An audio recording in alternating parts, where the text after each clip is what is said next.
So the UK government got caught once again violating their own rules by hosting a Christmas party when the rest of the population was locked down and then laughing about it. I've just seen reports on Twitter that there was a Downing Street Christmas party on Friday night. Do you recognise those reports? I went home. Hold on.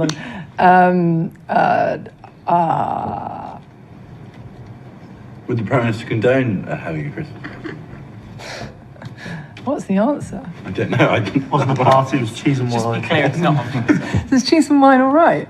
No. It was a business meeting. There were at least 3 of these Christmas parties while everyone else was told to cancel their Christmas. So now the government will respond to being caught violating the restrictions they imposed by imposing more restrictions, as a distraction from them violating their own restrictions. But here's the kicker. The same people who are furious at Boris and the government for violating lockdown rules will gleefully comply when Boris and the government locks them down again. They'll get more angry if the government doesn't lock them down. Utterly ludicrous. They're more angry at the government having a festive piss-up than 700,000 missed cancer screenings, the massive untold economic damage, the devastating mental health impact, the unprecedented assault on basic freedoms, all because of lockdown. They're not really bothered about any of that because they supported lockdown. The same people irate at the government for abusing their power want to give the government more power to abuse. How does that make any frigging sense whatsoever? Those angry at Boris and the government for violating the restrictions and then laughing about it will happily present their vaccine passports and dutifully obey all new restrictions when Boris tells them to. This is Twilight Zone level madness. Many of those lobbying for Boris to go will want him replaced with someone even more draconian. Lock me down harder, Daddy. Make everyone wear 10 face masks at all time by law. They're clearly moving to this Plan B crap to cover up the fact they got caught. And how many of you will just immediately cave once again? Or will this actually serve as a rallying point for both left and right to finally come together